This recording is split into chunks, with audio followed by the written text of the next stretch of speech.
Hello student, rotational डायनॅमिक्सच्या आजच्या लेक्चरमध्ये आज आपण पाहणार आहे law of conservation of angular momentum. Law of conservation of angular momentum.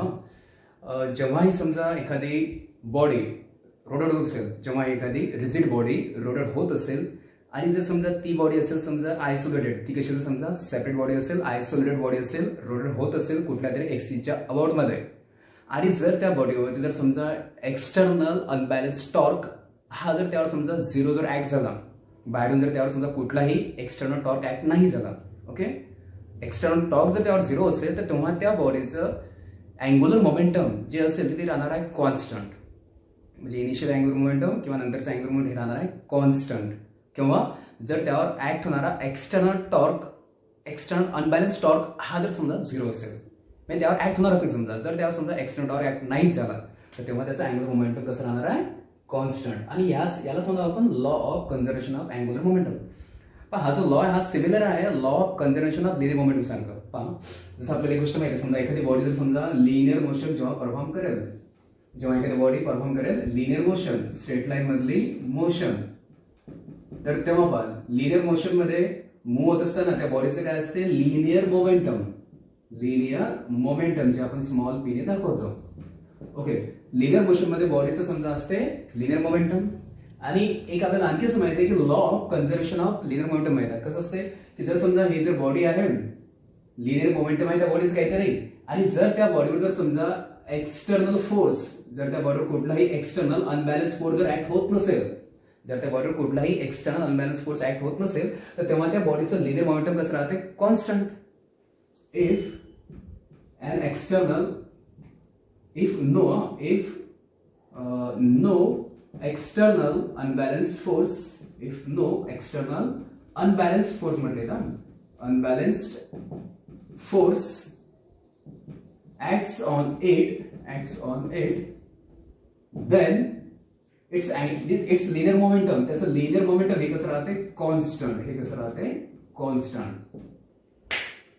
जर त्या बॉडीवर कुठलाही जर एक्सटर्नल अनबॅलन्स फोर्स ऍक्ट होत नसेल तर त्या बॉडीचा लिनियर मोमेंटम कॉन्स्टंट. ही झाली गोष्ट पडली लिनियर मोशन मधली. आणि सिमिलर केस आहे अँग्युलर रोटेशनल मोशन मध्ये. म्हणजे जर एखादी बॉडी जर समजा परफॉर्म करत आहे रोटेशनल मोशन, एखादी बॉडी परफॉर्म करत आहे rotational motion, rotational motion perform करताना समजा तिथे त्या बॉडीवर ऍक्ट असते टॉर्क, म्हणजे काहीतरी फोर्स असते, आणि समजा हा पोझिशन वेक्टर आर असते. या दोघांचं क्रॉस प्रॉडक्ट म्हणजे काय असते टॉर्क असते. मग रोटेशनल मोशन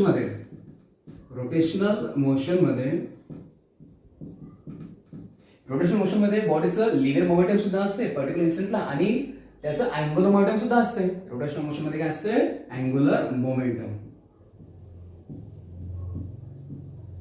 आणि जे कसं अॅनालॉग असते to the linear momentum in the linear motion.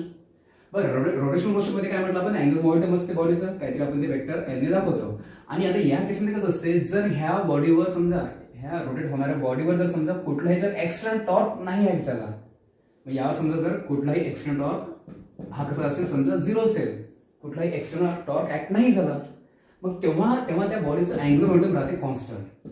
If external unbalance torque acting on it is zero, म्हणजे कुठला समजा टॉर्क ऍक्ट नाही झाला, तर देन इट्स अँग्युलर मोमेंटम हे कसं राहत असते constant.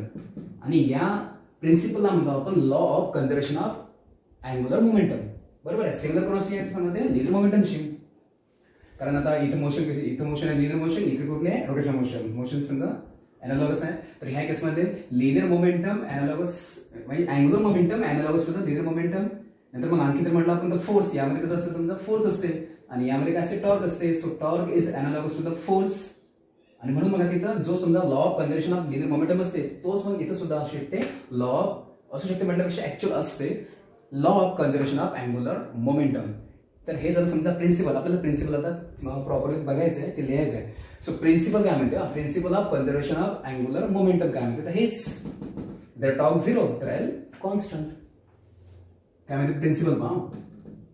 So principle of this law of conservation of angular momentum it state that if an external unbalanced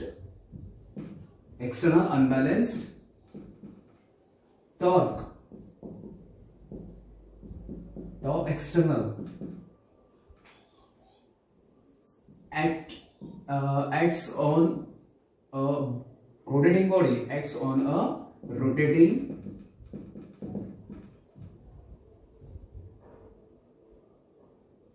body is zero, that is it upsets, then the angular momentum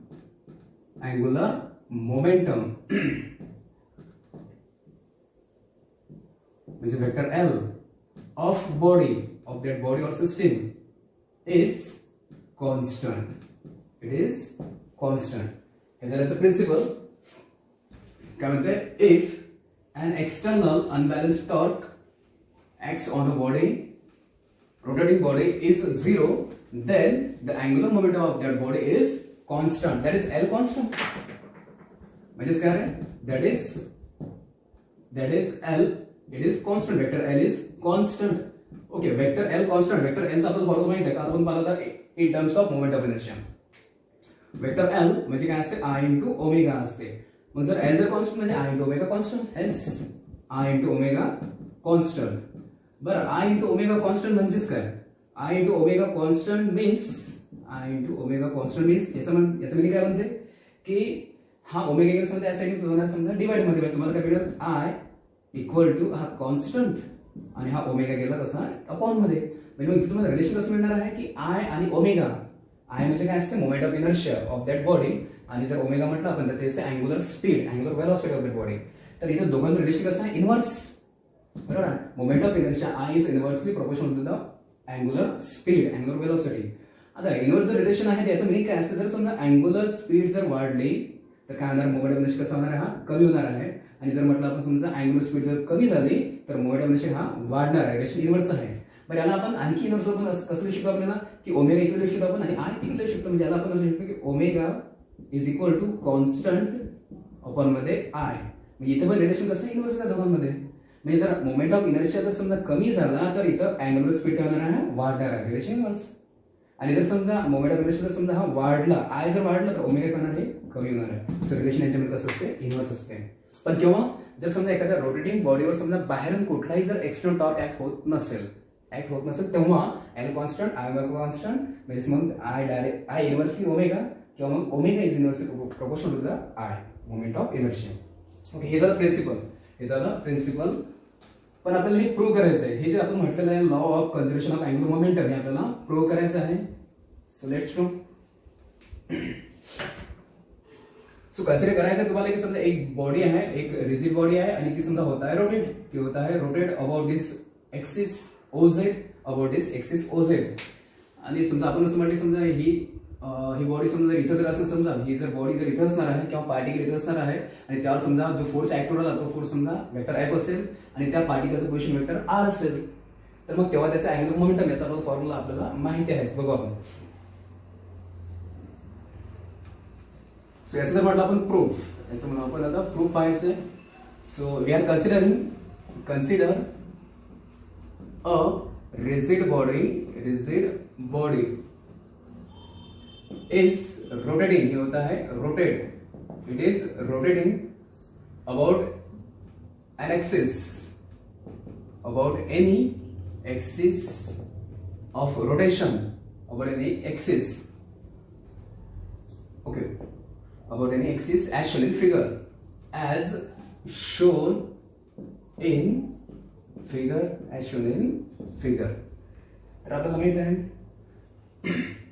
आता जर समजा आता एक आपल्याला गोष्ट माहिती आहे की समजा आपण जर अँग्युलर मोमेंटम याला जर लिहायचं म्हटलं आपण तर त्याचा बेसिक फॉर्म्युला कसा असतो? तो असतो in terms of linear momentum. म्हणजे बघा आता ही जी बॉडी समजा असेल त्यावर फोर्स अप्लाय होत असेल आणि तिथंच काय असेल? त्याच डायरेक्शनमध्ये वेलोसिटी असते आणि त्याच डायरेक्शनमध्ये काय असते? लिनियर मोमेंटम असते. त्याच डायरेक्शन वेक्टर P पण असणार आहे. बरोबर, टँजेन्शियल्स to the circle.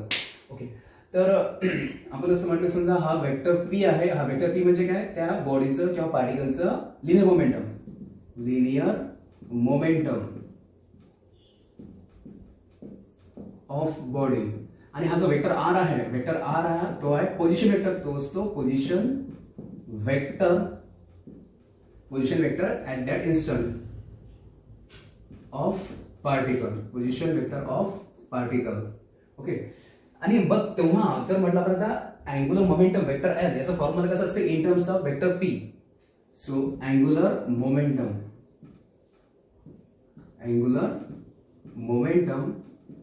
Vector L, तर त्याचा फॉर्म्युला कसा असते वेक्टर एल इक्वल टू असते vector R cross vector P. आपल्याला माहित आहे. So we know that angular momentum vector L हा काय असते vector R cross vector P असते. आर म्हणजे पोझिशन वेक्टर म्हटलं आपण, पी म्हणजे काय म्हटलं लिनियर मोमेंटम म्हटलं. आता हा जो इक्वेशन 1 आहे या इक्वेशन 1 ला काय करायचं आहे डिफरन्शिएट करायचं आहे with respect to time. So differentiating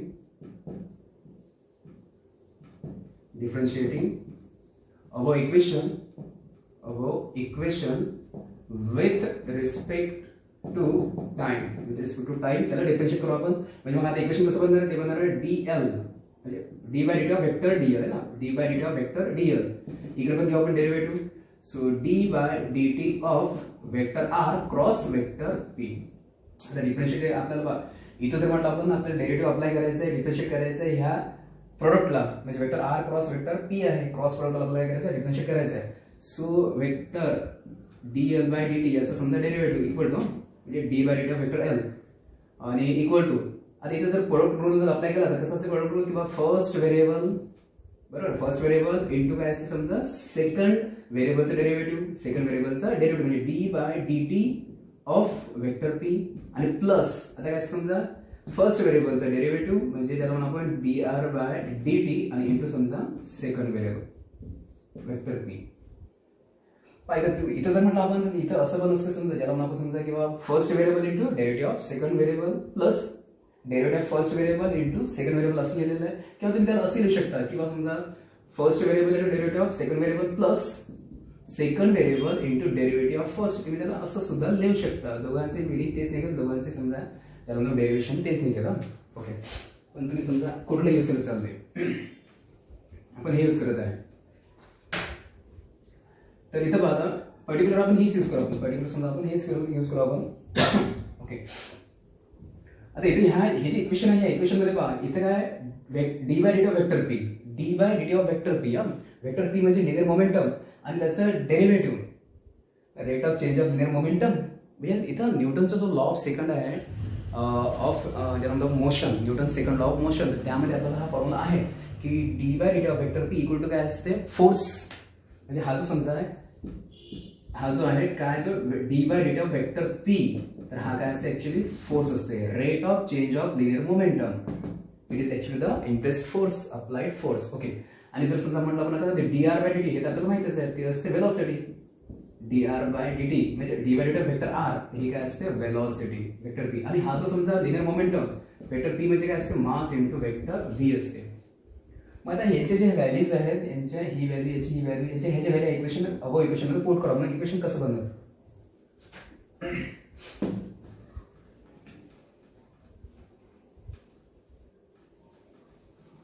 so above equation becomes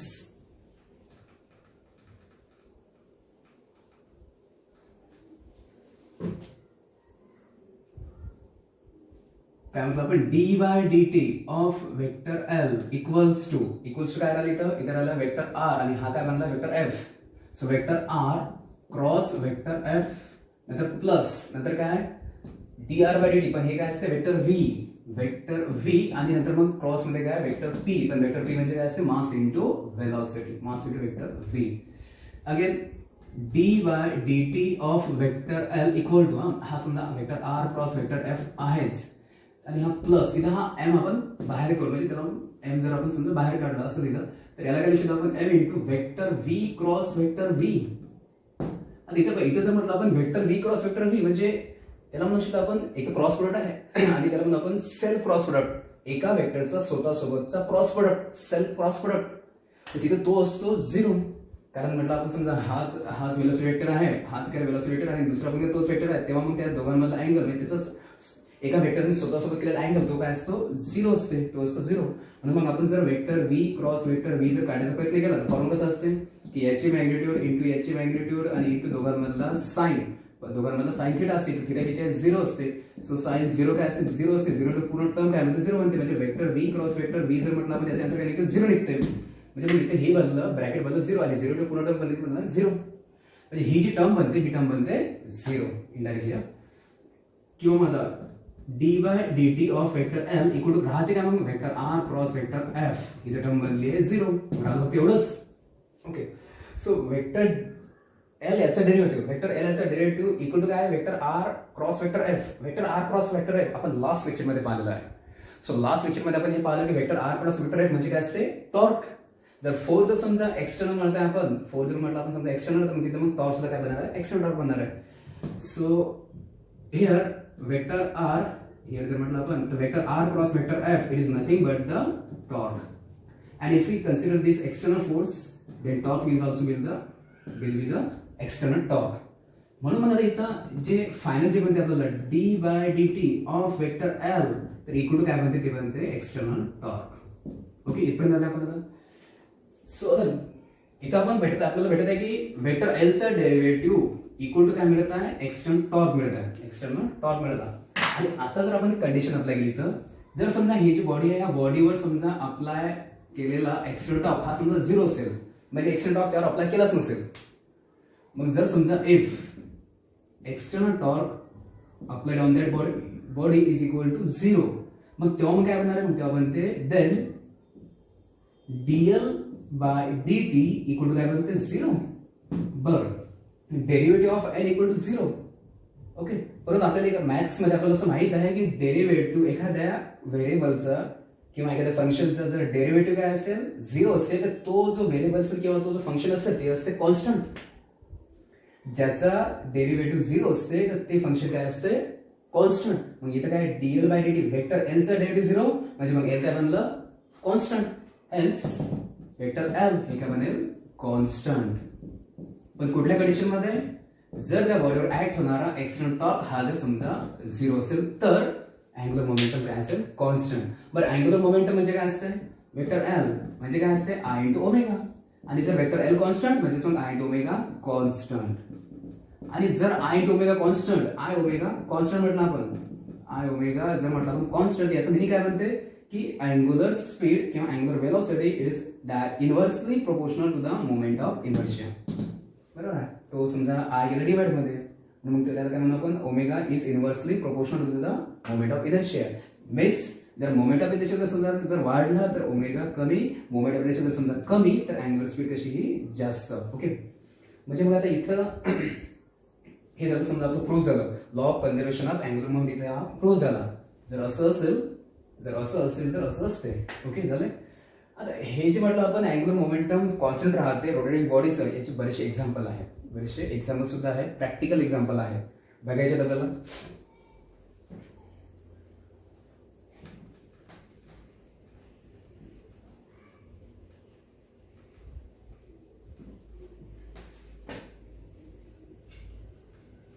law of conservation of angular momentum याचे एक्झाम्पल्स पाहायचे.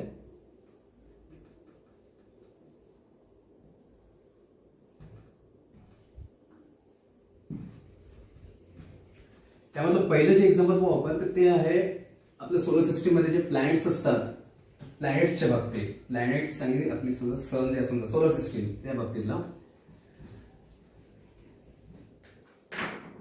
So examples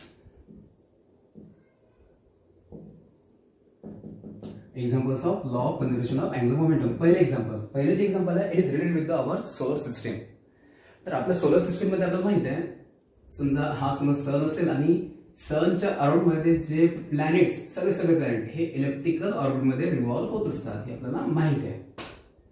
all the planets revolves around the sun in an elliptical orbit. पण आता जेव्हा ते revolve होत असतात revolve होताना आपण ग्रॅव्हिटेशन मध्ये आपण केप्लर्स लॉ पाहिलेला आहे. आणि अकॉर्डिंग टू केप्लर्स लॉ काय म्हणते की जर समजा जेव्हा हा प्लॅनेट हा येतो सनच्या क्लोज जेव्हा हा प्लॅनेट काय येतो सनच्या क्लोज येतो तर तेव्हा त्याची स्पीड काय असते मॅक्झिमम. याची स्पीड आपण म्हटलेलं आहे याची स्पीड काय असते ते मॅक्झिमम. बरं स्पीड मॅक्झिमम किंवा जेव्हा ते क्लोज येते. आणि दुसरं काय होतं की जेव्हा समजा प्लॅनेट काय असं समजा हा प्लॅनेट जर समजा सन पासून असेल लांब सर्वात फारदेस्ट असेल ओके सर्वात लांब असेल तर मग तेव्हा काय असते तेव्हा त्याची स्पीड असते मिनिमम. तर इथं बघ इथं आपल्याला हेच डिस्कस करायचं आहे की तर हा जो समजा प्लॅनेट आहे हा जो रिव्हॉल्व होत असते रिव्हॉल्व होताना बा जेव्हा तो क्लोज आहे ना, समजा एक समजा त्याला आपण समजा जर रिव्होल्युशन आहे त्याची मोशन आहे आणि ही पूर्ण जी सिस्टीम असेल ह्या पूर्ण सिस्टीमचं म्हटलं आपण रोटेशनल मोशन म्हणू आपण. पूर्ण सिस्टीमचं काय असेल रोटेशनल मोशन म्हणू आपण. बरं, मग आता जर समजा किंवा सर्क्युलर मोशन सुद्धा म्हटलं चालते. पण आता जर समजा आपण असं म्हटलंय की ह्या सिस्टीमची मोशन जर आपण कन्सिडर केली रोटेशनल मोशन, मग यामध्ये काय बनणार आहे. आता इथं तसं जर पाहिलं आपण इथं प्रॉपरली इथं सर्क्युलर मोशन बोलते. पण इथं आपण जर म्हटलं आपण सर्क्युलर मोशनच्या केसमध्ये जरी म्हटलं आपण समजा तिथं पण त्याचा अँगल मोमेंटम असतेच, तिथं सुद्धा त्याचा अँगल मोमेंटम असणारच आहे. आणि अँगल मोमेंटम कॉन्स्टंट कसं असणार आहे. मग त्यासाठी आपण हा जो law of conservation of angle momentum आहे त्याचं अप्लिकेशन याच्यामध्ये पाहत आहे. म्हणून मग इथं मग आपण सर्क्युलर मोशनच्या ठिकाणी आपण इथं रोटेशनल मोशन आपण कन्सिडर करू आपण. सो समजा जेव्हा while revolving the planet around the sun in an elliptical orbit, when the planet comes to the when planet comes to close to the sun, तर तिथं काय होणार आहे. प्लॅनेटचं आणि सन पासूनचं हे जे डिस्टन्स आहे, हे जे डिस्टन्स असेल तर डिस्टन्स काय होते कमी. बरं, डिस्टन्स झालं कमी. तर आपल्याला एक गोष्ट माहिती समजा हा जर समजा प्लॅनेट समजा ह्या याच्या अबाउटमध्ये जर फिरत असेल तर याला कन्सिडर करा याच्या अबाउटमध्ये म्हणजे कन्सिडर करा याचे एक्सिस यामध्ये झालं एक्सिसच्या अबाउटमध्ये समजा हा प्लॅनेट रिव्हॉल्व होत आहे. मग इथं जर म्हटलं आपण आर कमी झाला, आर म्हणजे काय ते एक्सिस पासूनचा परपेंडिक्युलर डिस्टन्स समजा कमी झाला. बरं, आर जर कमी झाला तर मग मोमेंट ऑफ इनर्शिया कसं असते, हा कमी होत असतो. बरोबर आहे. पार्टिकलचं समजा जर एक्स पासूनचं जे डिस्टन्स असणार आहे मासचं एक्सिस पासूनचं डिस्टन्स हे जर कमी झालं म्हणजे मोमेंट ऑफ इनर्शिया काय असतो कमी होतो. म्हणजे आयचा तुला फॉर्म्युला माहितीच आहे, आय इक्वल टू काय असते एमआर स्क्वेअर असते. मग आर कमी तर मग आय झाला कमी. बरं, मोमेंट ऑफ इनर्शिया कमी झाला, मोमेंट ऑफ इनर्शिया कमी होते. आणि एक गोष्ट आपल्याला माहिती आहे मगाशी आपण पाहिलंय की आता यावर समजा ही जी सिस्टम ह्या सिस्टमवर कुठलाही एक्सटर्नल फोर्स ऍक्ट होतच नाहीये, एक्सटर्नल टॉर्क त्यावर कुठला ऍक्ट होत नाहीये. मग त्याचं काय असते अँगुलर मोमेंटम काय असते कॉन्स्टंट. म्हणजे ही जी सिस्टम असेल ह्या सिस्टमवरती समजा एक्सटर्नल टॉर्क हा काय असते 0 असते. आणि एक्सटर्नल टॉर्क जर 0 असला तर मग त्याचं अँगुलर मोमेंटम कसं असते कॉन्स्टंट. आणि जर अँगुलर मोमेंटम जर कॉन्स्टंट असेल तर मग तिथे काय असते तिथे ऍक्च्युअली मध्ये जे आय इंटू ओमेगा एल म्हणजे काय असते आय इंटू ओमेगा हे काय असते कॉन्स्टंट. आणि हे कॉन्स्टंट कसं काय राहते, हे कॉन्स्टंट कसं काय राहते बघा. तर जेव्हा समजा क्लोज येते प्लॅनेट सनच्या क्लोज येते तर आर कमी आय कमी होतो. मोमेंटम आय कसा होता, हा आय कमी होते. जे आपल्याला रिलेशन माहित आहे आय कमी होते. मोमेंटम जर आय जर समजा कमी जर झाला तर अँगुलर स्पीड काय होते वाढते. मग इथं तेच होते की आर कमी होते म्हणजे आय कमी होते आणि आय कमी झाल्यामुळे त्याची स्पीड काय होते ते वाढते. म्हणून मग इथं क्लोजच्या केसमध्ये जेव्हा प्लॅनेट क्लोज असेल तेव्हा स्पीड काय असते मॅक्सिमम. बरोबर आहे, क्लिअर. मग इथं जर आपण आय कमी अँगुलर स्पीड वाढली म्हणजे मग रिलेशन कसं आलं यांच्यामध्ये इनव्हर्स रिलेशन जर इनव्हर्स म्हणजे मग I to omega constant, I to omega constant म्हणजे एल कॉन्स्टंट म्हणजे मग law of conservation of angular momentum. बरोबर. दुसरं काय म्हटलं आपण जसं हा प्लॅनेट हा सनच्या लांब जाते तर तेव्हा आर वाढते. आर काय होते हे वाढते. जर आर जर वाढलं तर आय सुद्धा वाढते. आणि आय जर वाढलं तर काय होत असते आपल्याला माहित आहे आय जर वाढला मोमेंटम आय हा जर समजा वाढला तर अँगुलर स्पीड काय होते कमी होते. म्हणून इथे सुद्धा त्याची स्पीड कशी होते स्पीड ऑफ रिव्होल्यूशन कमी होते. So this is an example of law of conservation of angular momentum. हे जर पहिलं एक्झाम्पल. बरोबर. सेकंड आपण एक्झाम्पल पाहायचं आहे. डिफरंट एक्झाम्पल आहे.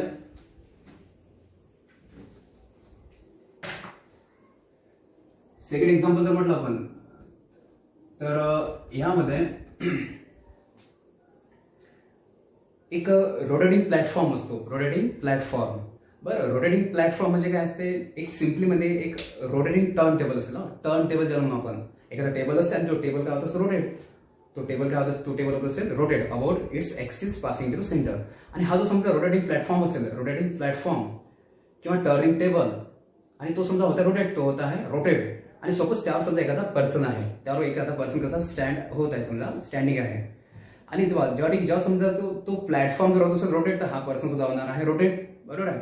आणि हा जो पर्सन रोटेट होत असेल समजा तर त्या पर्सनच्या हातामध्ये समजा दोन्ही हातामध्ये त्याच्यामध्ये हेवी वेट्स असणार आहे. ओके, समजा एक सिंपल एक पर्सन आहे आणि तो समजा कुठे आहे तो he is standing on the rotating platform.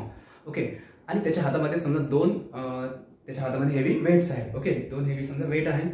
आता जेव्हा समजा प्लॅटफॉर्म जर होत असेल रोटेट ओके, हा जो प्लॅटफॉर्म होता आहे रोटेट इट इज रोटेटिंग त्याला आपण रोटेटिंग प्लॅटफॉर्म.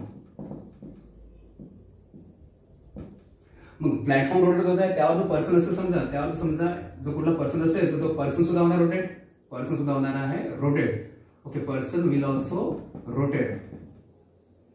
आणि जेवढी स्पीड त्या प्लॅटफॉर्मची असायला पाहिजे, जेवढी स्पीड त्या प्लॅटफॉर्मची तेवढी स्पीड त्या पर्सनची असायला पाहिजे, बरोबर आहे. पण इथं माहिती आहे का, इथं त्या पर्सनच्या हातात समजा कसे जर म्हटलं आपण हेवी वेट जर असेल तर तो पर्सन काय करेल, तो स्वतः त्या रोटेटिंग प्लॅटफॉर्मची स्पीड कमी जास्त करू शकते. समजा याची स्पीड कशी आहे, समजा ती जी प्लॅटफॉर्मची जी स्पीड आहे तर स्पीड कशी समजा ही कॉन्स्टंट असेल, ही एक्सटर्नली कशी असेल, म्हणजे ती bye means of any mechanical system, bye means of any electrical system और मेकॅनिकल सिस्टीम याची स्पीड कशी कॉन्स्टंट आहे. पण हा जो पर्सन आहे त्यावर समजा जो स्टँड होत आहे तो पर्सन त्याच्या हातात समजा जे हेवी वेट्स असणार आहे तो पर्सन स्वतः त्या प्लॅटफॉर्मची स्पीड कमी जास्त करू शकतो. पहा कशा प्रकारे. तर त्यासाठी तो काय करतो माहिती आहे की त्याच्या हातात जर समजा त्याच्या हातामध्ये जे समजा हेवी वेट्स आहे, ओके, मास आहे, आणि जेव्हा समजा तो त्याचे हँड आर्म्स जेव्हा क्लोज करणार आहे, आर्म्स त्याचे क्लोज जर केले त्याने आर्म जर समजा क्लोज केले तर तेव्हा त्याचे हेवी वेट जे असेल म्हणजे मास असणार आहे ते त्या एक्सिसच्या क्लोज येणार आहे, कारण एक्सिस असेल त्या पर्सन मधून पास होणार आहे. ओके, तर जेव्हा त्याचे आर्म जेव्हा तो समजा फोल्ड करणार आहे, आर्म्स जेव्हा फोल्ड करेल तर त्याचे जे समजा हेवी वेट्स आहेत, हेवी वेट्स त्या एक्सिसच्या क्लोज येणार आहे.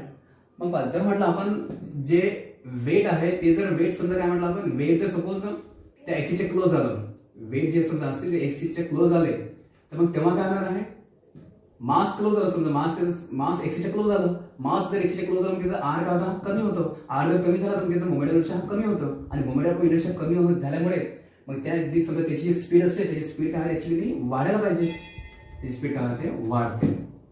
ओके, म्हणून मग त्या पर्सनने जेव्हा तो पर्सन काय करतो, जे समजा हेवी वेट्स त्याच्या हँड्समध्ये असणार आहे, जेव्हा तो त्याचे आर्म्स क्लोज करतो, हेवी वेट्स त्याच्या क्लोज आणि एक्सिसच्या, तर तेव्हा काय होते त्याच्या त्या प्लॅटफॉर्मची स्पीड काय होते, कमी होते, त्याची रोटेटिंग स्पीड काय होते, स्पीड काय होते ते वाढते. आर्म्स फोल्ड केले तर स्पीड वाढते, आणि स्पीड का वाढते, कारण मोमेंट ऑफ इनर्शिया कमी होतं. मोमेंट ऑफ इनर्शिया कमी का होते, कारण आर कमी होते, आर कमी का होते, कारण ते मास एक्सिसच्या क्लोज होते. हे झालं. आणि जर समजा त्या प्लॅटफॉर्मची त्याला जर समजा स्पीड कमी करायची आहे तर तो काय करतो, त्याचे जे हँड्स असणार आहे ते आउटस्ट्रेच करतो.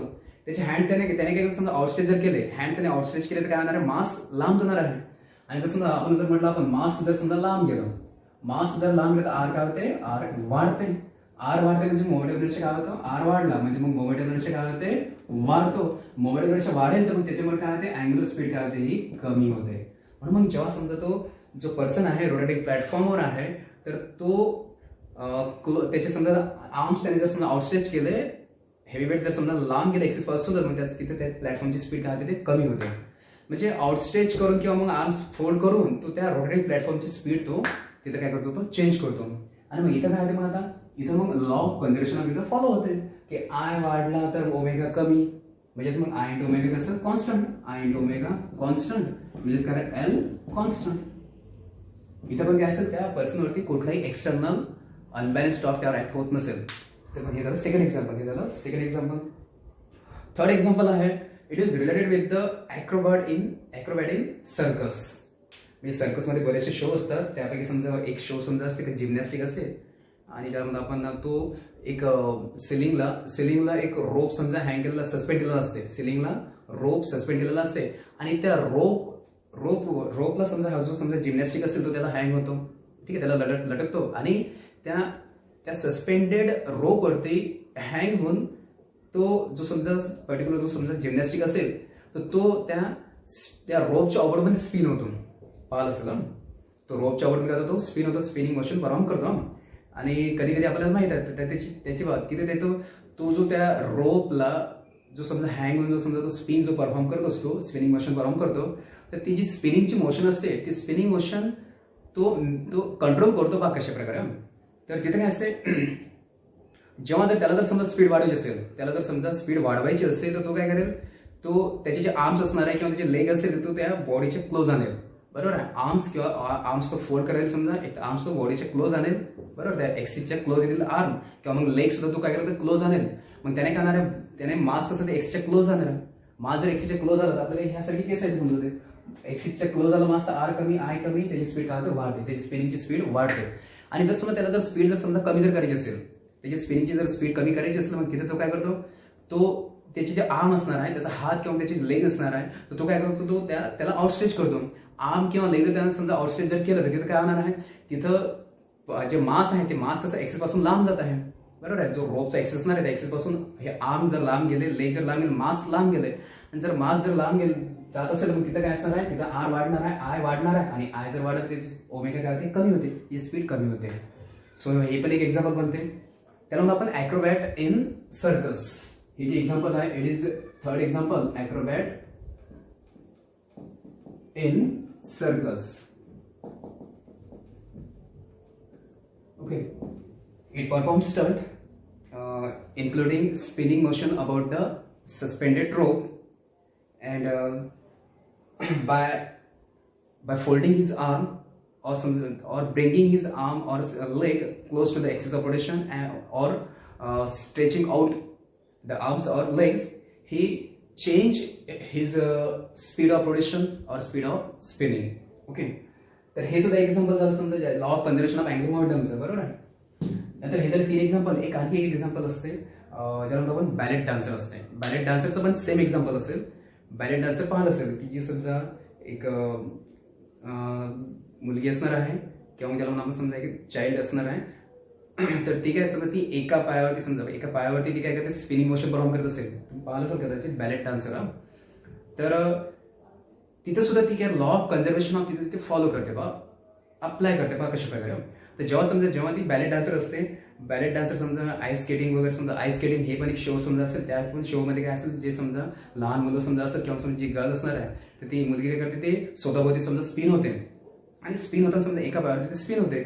तिथं स्पिन होतं म्हणजे रोटेशनल मोशन, आणि परत मग तिची स्पिनिंगची जी मोशन आहे ती कंट्रोल करते by using law of conservation of angular momentum. तिथं मग law of conservation of angular momentum follow होते बा कशा प्रकारे. तर तिथं जी समजा जी बॅलेट डान्सर असणार आहे, ते बॅलेट डान्सर समजा कन्सिडर स्पिन होत आहे, आणि स्पिन होताना जर समजा तिला जर स्पीड वाढवायची असेल, तर मग तिथे काय स्पीड केव्हा वाढणार आहे, स्पीड केव्हा वाढेल की जेव्हा काय असेल, मोमेंट ऑफ इनर्शिया हा कमी असेल. मग मोमेंट ऑफ इनर्शिया ती कमी कशी करणार आहे, तिचे जे आर्म्स असणार आहे, आर्म्स ते फोल्ड करते, आणि तिचं समजा एक जो पाय असेल तो समजा बॉडीच्या समजा नियर घेते. म्हणजे by folding arms or bringing her leg to the near to the her body. तर मग तिथे ते काय करते, तिथं आर्म जर फोल्ड केले, मग त्याच्यामुळे तिथे काय होणार आहे, तिथं जे मास आहे ते एक्सिसच्या क्लोज झाले आहे, आणि मास जर एक्सिसच्या क्लोज झालं म्हणजे तिथं आर कमी होणार आहे. आर कमी म्हणजे आय कमी होते, आय कमी म्हणजे ओमेगा वाढते, म्हणजे तिची स्पिनिंगची स्पीड वाढते. आणि एके जर समजा तिची स्पिनिंगची स्पीड जर समजा जास्त झाली, मग तिला जर कमी करायचं असेल तिथे काय करते, तर तिचे जे समजा जे आर्म्स असतात तर ते आर्म्स ते आउटस्ट्रेच करणार आहे, किंवा लेग सुद्धा ती काय करते, आउटस्ट्रेच करते. आणि मग त्याच्यामुळे काय होणार आहे, परत मग इथं जर समजा जर आर्म्स म्हटलं आपण आउटस्ट्रेच झाले, लेग जर आउटस्ट्रेच झालं, मग त्याच्यामुळे काय होत आहे, तिथं मास लांब जाता एक्सेस पासून. मास जर लांब गेला एक्सेस पासून, म्हणजे आर वाढला, आय वाढला, तर स्पीड त्याची काय होते, कमी होते. हे झालंय. हे समजा हे सिंगल इंडिव्हिज्युअल समजा बॅलेट डान्सरच्या बाबतीत म्हटलं आपण, तिथं नंबर ऑफ बॅलेट डान्सर सुद्धा असतात. ते काय करतात, ते सर्क्युलर राऊंड परफॉर्म करतात, आणि सगळे एकत्र.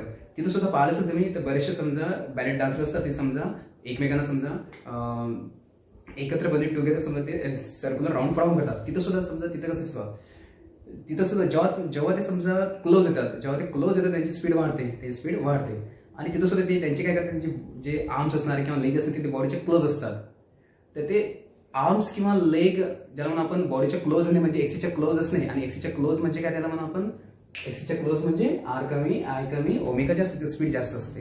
दुसरी गोष्ट समजा जर त्यांना जर स्पीड कमी करायची असेल, त्यांना जर समजा स्पीड जर कमी करायची असेल, तर मग तिथं ते काय स्पीड कशी कमी करणार आहे, तर आय वाढून, आणि आय कसं वाढणार आहे, आर वाढून. आर कसं वाढेल मग, तेव्हा ते आर्म्स आणि लेग्स ते आउटस्ट्रेच करतात. सो सिंगल बॅलेट डान्सरसाठी सुद्धा तेच समजा होते, आणि जर जे नंबर ऑफ समजा जर ballot dancer combine rotational motion perform करत असेल, समजा राऊंड परफॉर्म करत असेल, तर मग त्यांच्यासाठी सुद्धा हाच law of conservation of angular momentum हा फॉलो होते. हे पण एक एक्झाम्पल झालेलं आहे. तसं आणखी एक एक्झाम्पल आहे ज्यामध्ये आपण सोमरसॉल्ट.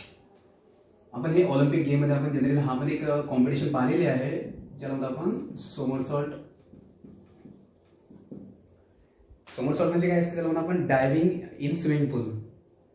एक कॉम्पिटिशन असते ना, ज्यामध्ये एक समजा एक फ्लेक्झिबल एक बोर्ड असतो, उंचावर असते, आणि तिथं हा जो समजा एक पर्सन असेल, समजा ज्याला आपण एक सोमरसॉल्ट परफॉर्म करणारा कॉम्पिटिटर असेल, तर तो त्या बोर्डवर असतो, आणि नंतर मग तो काय करतो, त्या हाय इलास्टिक बोर्डवर तो काय करतो, जम्प करतो.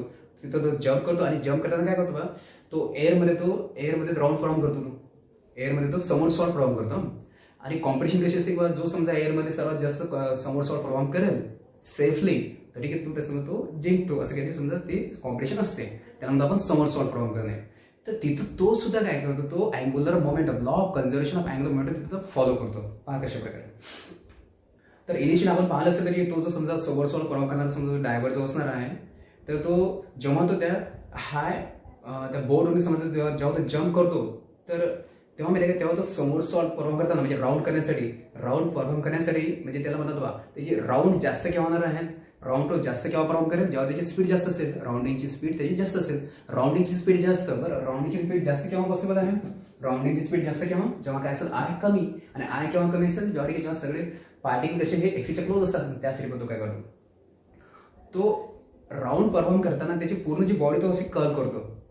बरं, पूर्ण अशी तो गुंडाळतो, समजा आर्म्स वगैरे किंवा समजा त्याला आपण आर्म्स गुंडाळतो, किंवा समजा जे लेग्स असतात ते सुद्धा तो फोल्ड करतो. त्याचे पाय आणि आर्म्स किंवा लेग्स तो त्याचे बॉडीचे क्लोज आणतो. बरोबर आहे, लेग्स फोल्ड करतो आणि आर्म्स कव्हर करतो.